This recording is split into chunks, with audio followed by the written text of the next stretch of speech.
Jonathan, to kick things off today, I'm just curious to know a little more about you. I mean, everybody knows or realizes that you've written several New York Times bestsellers, but what got you interested in writing in the first place? I mean, is this a path that you said to yourself when you were young, that's what I'm going to do, I'm going to be a writer, or did this just sort of happen for you? I never thought about it that way. I did have teachers in elementary school, this was before I knew the Lord, saying, right, you need to write, you need to write. But basically, I always knew, though, when I came to the Lord, I always knew that I was supposed to write. Always knew that. I never had time. I'm a pastor, Sure. And I never had time to do anything. So only finally, when I spoke, I gave a message about the Harbinger at Beth Israel at the congregation I lead. Yes. And everybody was like, this has got to go forth, but I still didn't do anything. But about 2 years later, I said, you know what?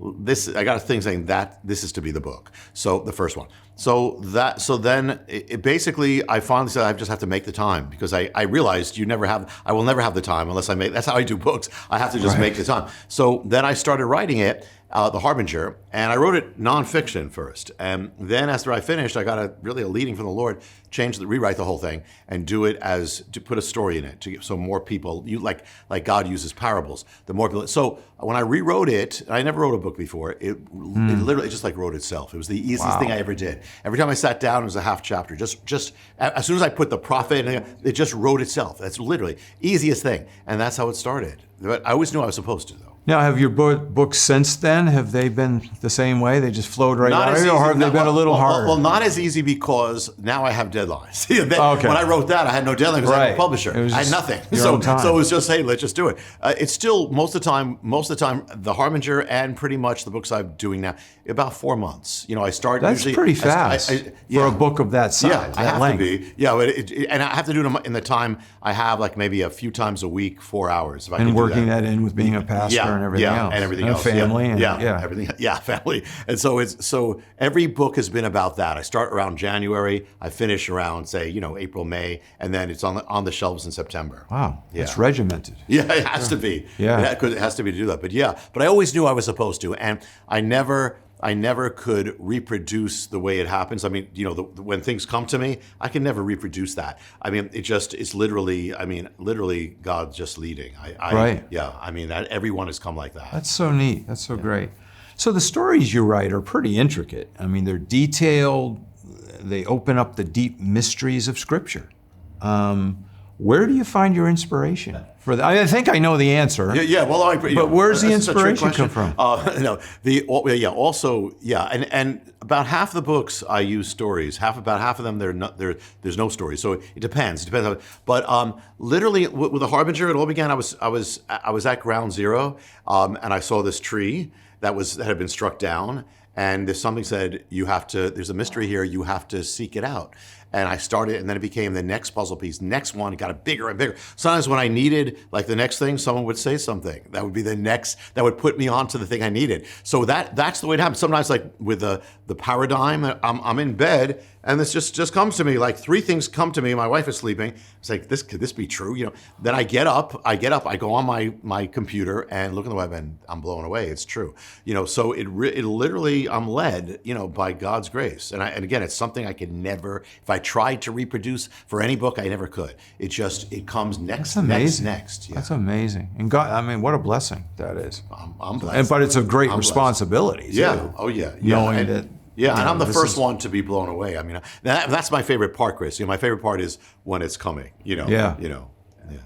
Well, let's jump into the book. Your latest is called The Return of the Gods. Yes. And if you were trying to encourage a friend or a family member to pick up that book and give it a read, what would you say? I mean, what would your sales pitch be? I would say, what if there was a reason, a mystery behind everything that's changing America, that's changing our culture, changing the world, transforming our children, transforming the media, transforming our school, transforming everything. What if there was a reason? People who are not even believers are saying, this is crazy. What's going on? It's not natural. What's happening? What if there was? And what if this went back to where the Bible speaks about gods? What if the gods are not just mythology, but there's something behind them? And what if what's behind them is actually at work right now? What if we could identify them and actually and deal with it? So the Return of the Gods is revealing this mystery, but it's also arming God's people. It's because if we're in a fight and we don't know what we're fighting, then it's hard to win. So the Return of the Gods is really opening up a mystery of over 4,000 years that is affecting us right now. I mean, everything. Once you see it, you can't unsee it. Wow. So for every writer and author, there always seems to be a trigger point or a tipping point, an event or something that happens in your life that says, I need to write this book. I've got to create this. I've got to do it. I've got to write this. What was that for this book? Well, with this, this actually came to me soon after the Harbinger, the beginning came, the idea of I speak in the book about what's in the Bible as the dark trinity of gods, which basically dominated Israel when it fell away from God. So I actually did a message on that. But so I always knew I had to do, and people actually, it was another one, like the Harbinger, people said, this has got to be a book. I didn't do anything. But then as I was praying, it was actually during COVID, and I'm praying, okay, what is the next book? I always pray, what's the next book? And we're so much dealing with this. It's almost like a day does not go by where you don't see something in the news which is linked to this. So it's like hitting me. And so I say, okay, Lord, and if this is the one, but confirm it. I always ask him to confirm. And that's he did, great that he did. Yeah, but the interesting thing is there was so much, I would say, spiritual warfare because this is one I tried to start writing for a year, but I couldn't because things just kept happening in the ministry. People, so it took about a year before I could even start. So I knew that, okay, this is important. This is an important one. And then finally, I started and it came. Wow. So in this book, I mean, I'm going to read, I'm in my notes here because I want to make sure I get this right. You take readers on a journey from an ancient parable. Yes. Specifically, ancient inscriptions from Assyria and Babylonia that essentially become puzzle pieces behind what's taking place in our world today, specifically America. Yeah. Who do you connect the dots between these two eras and worlds? I mean, how does that work? Well, the first thing is there's a few keys to keep in mind or to get. One is that the Bible actually speaks, when it speaks about gods, there's a few places in the Bible, the Hebrew scriptures, where it says behind the gods, basically there is something called the Shedim in Hebrew. Shedim doesn't mean mythology. It means spirits. It means entities with volition. That's it. That's in the Psalms. That's in Deuteronomy. Then the word got translated into Greek as daimonia. We get the word demon or demonic from that. And so it goes into the New Testament, and Paul says when the pagans are worshiping these gods, they're actually worshiping the daimonia. And so the first thing is that behind the gods there is something real we're dealing with, spiritual. Second thing is Jesus gave a parable, and he spoke about the spirit that goes out of a man. He says, it looks for a place, says, I'm going back to my house, goes back to the man called a house, and finds the house clean, empty, says, I'm bringing back 7 others. So the guy gets repossessed. And Jesus at the end says, people think, well, this is talking about a guy. At the end, he says, so it shall be with this generation. And so here's the setup for it. And that is that the gospel came into the world and basically drove out the gods of Western civilization, drove them all out. But if behind the gods are spirits, it means this was the greatest mass exorcism in human history. But the thing is, spirits don't die. So what happened to the spirits? Well, that's where the parable is saying this. If this is the warning or the prophecy to America or to Western civilization, to the world, that is that if any culture, any nation, any civilization that has been delivered of these things, which Western civilization has, delivered of these things, if it should ever turn away from God, having known God, ever turning away from the gospel, ever empty its house is not going to stay empty. The same spirits that were cast out are going to come back into it. And so that it's civilizational. And so the same spirits or gods that were cast out at the beginning of the age are coming back now. And what we have been witnessing, what the Return of the Gods is going to say is that in the last half century or so, as America started emptying itself of God, something else came in. And what we are witnessing is a repossession or a repaganization. And so it's behind literally everything. I mean, it's amazing. And it's not just general. There's actually the Bible speaks about it, specific entities that are at work. As we've been talking about the gods in kind of general terms. Specifically, who are these gods? Yeah. Well, when you look at when Israel turned away from God, there's the first thing that comes in is one that's called the possessor. I speak in the book of the Dark Trinity.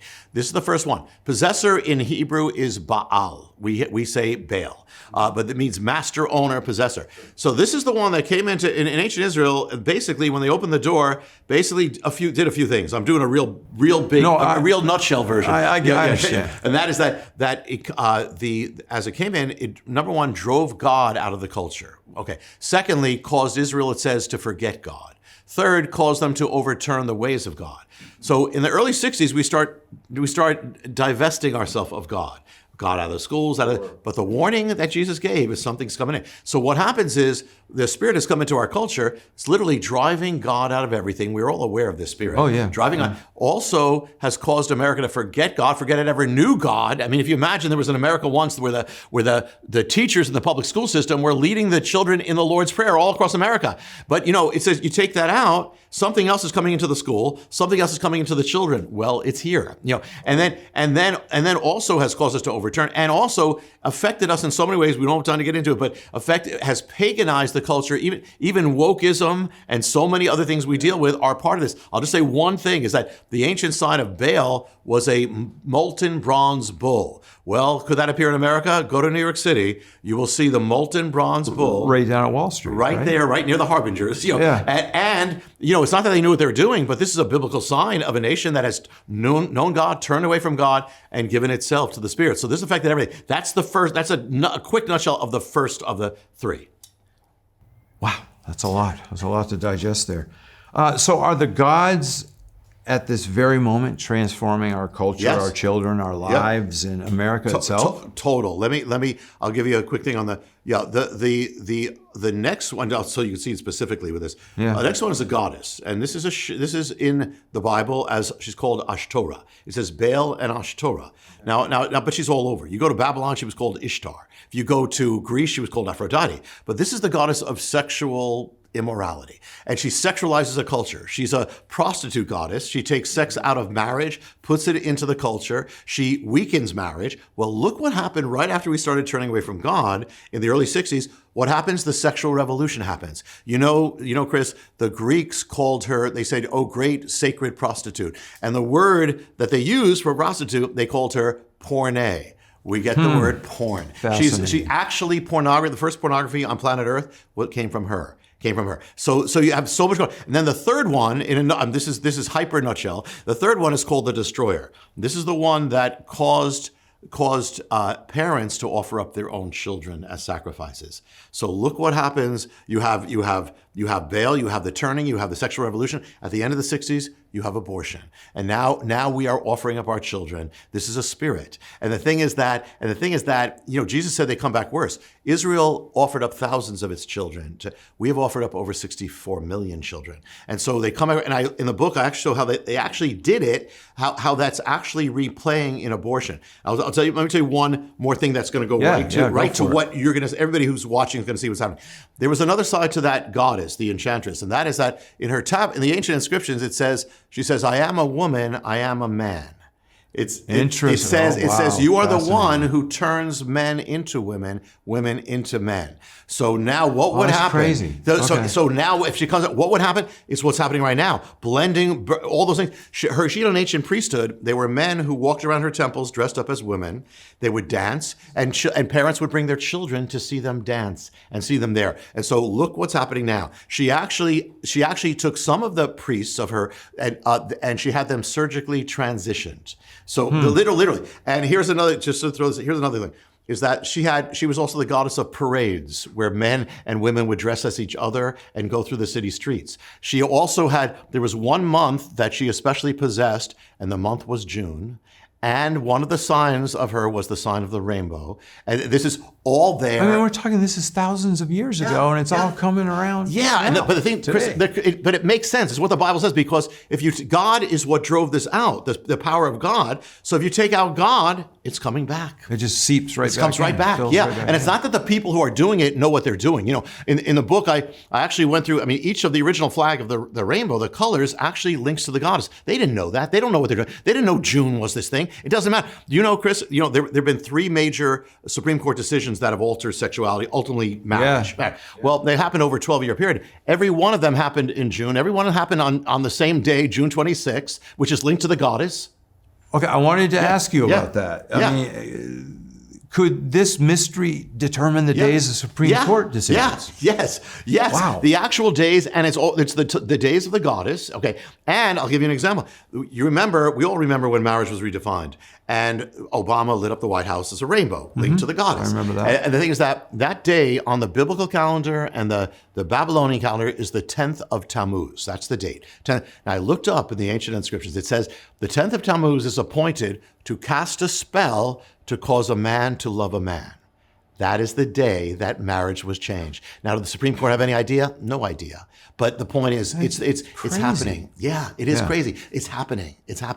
I mean, it's real. We're dealing with a real thing, but the Bible explains it, but we're actually dealing, it's back. But that's, Chris, if you and I knew back then in, say, 62, when they said, okay, let's just take away prayer, we could have said, this is where it's going to end up. Where it's heading. Yeah. That's where it's going. Yeah. Wow. Yeah. And we're all dealing with it. It goes without saying this book is very timely. Yeah.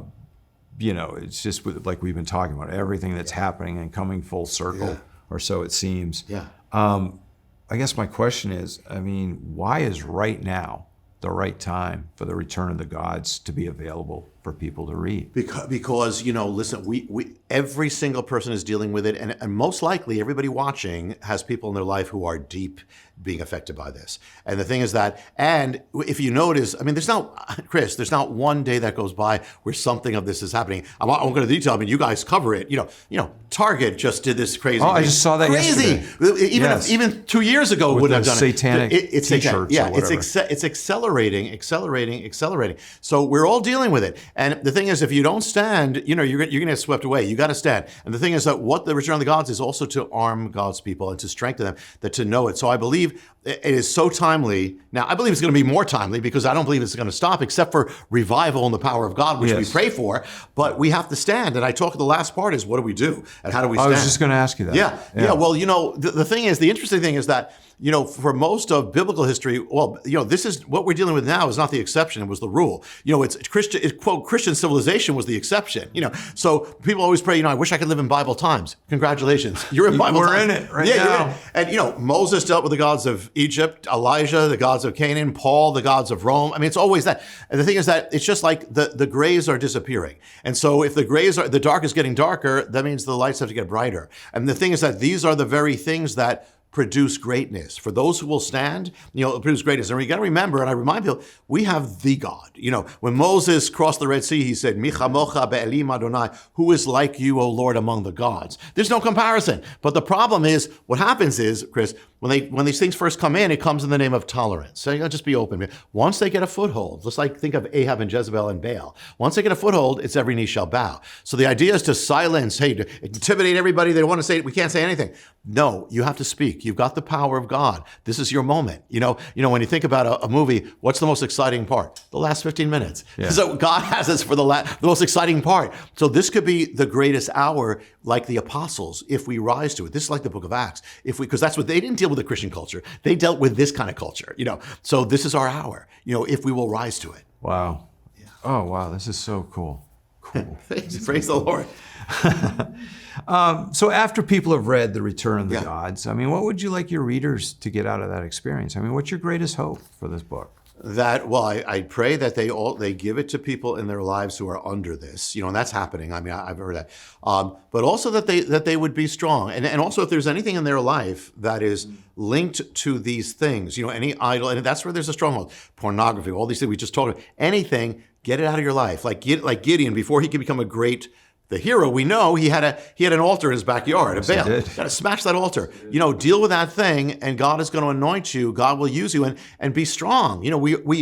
I know what it looks like, but we are on the winning side. The end is that we got to be strong, and God has given us the chance to be in the footsteps of the apostles, the footsteps of the prophets. What an exciting time when you think about it that way. But go for it. Go all out for God. It says the eyes of the Lord are searching the earth, looking for the one whose heart is completely His. He's going to show Himself powerfully. You be that one. You be that person. Shine the light and don't be silent. Spread the gospel. You have the name of Yeshua, Jesus, in your life. Amen. That is more powerful. That drove all of these out, and you've got it. We can't be silent. We have to be strong, and God will do it. I am talking to you on a great day because just yesterday you revealed the topic or the title of your new book that's coming in the fall. What can you tell me about that? I can even show you. Hold it up. But it's a how do we say? It's a mock-up because it doesn't exist. This may not be the final copy. Well, it's going to look like this. Okay. So, but inside here it's not. Yeah. But I got you. It's okay. It's going to be called. Now here's when it goes with what you said. People said, like, what do we do? What do we do now? Yeah, and this kind of led right into this. The new book that is going to be revealing mysteries, of what's happening. I mean, it's almost like I'm taking the people on a prophetic mystery tour to coin a word. It's not a magical mystery tour. Magical. It's a prophetic mystery tour where all these that is God actually showing us an answer and what we are to do. And then it opens up the door to a blueprint. So this is called, from ancient times, but it's telling us what we need to do for the days ahead. It's called the Josiah Manifesto. And the subtitle is The Ancient Mystery and Guide for the End Times. And so this is what it's going to look like. Oh, wow. This is what it's going to look like. Bold. And you see an altar here broken. Breaking apart. Yes. And so this is it's going to come out in September, I guess September 5th or something like that. Am I right? Right around Labor Day. They know that. But they right as of now, as of yesterday and today, they can actually pre-order and be the first ones to get it. So it's on Amazon and all that. So it's but I believe that it's giving an answer more than I've ever been led to do, and so I believe it's going to be powerful by God's grace. Jonathan, I have a feeling that will probably be a New York Times bestseller. By God's grace. They just told Chris. I don't want to sound like because it's all it's all good. But they told me. I've been told that it's not out yet, but it's already a bestseller. So it's crazy. But that's God. That must really humble you. You know what? It really does. Some people say, well, doesn't that get you? No, I only get humbled by whatever God's done, and I say, Lord, I just don't want to mess it up. I don't want to mess up what you're doing, because it's above me. You are truly an earthen vessel here. Yeah, wow. We are. We have, and we each have our call and our place and our time, and this is our time, to do it. But I'm honored, and truly, Chris, this is not something I said. I know. I am very humbled by, because Lord, you can use me, but it's all of us. We're all in the, God has a call, with that, So I'm praying. So, if it's okay with the Return of Gods, it's everywhere, literally. That's already out. It's everywhere, Amazon, everywhere, all that. But this will be there to pre-order, and you're among the. Wow, I feel honored that I'm one of the first people to see the cover and know about it. That's fantastic. Thank you, Chris. Divine timing, I guess. Yeah, for sure. Yeah. Once again, the name of Jonathan's current book is The Return of the Gods. Jonathan, thanks so much for the time. Appreciate it. Hey, Chris, it was a real joy to be with you. Thank you.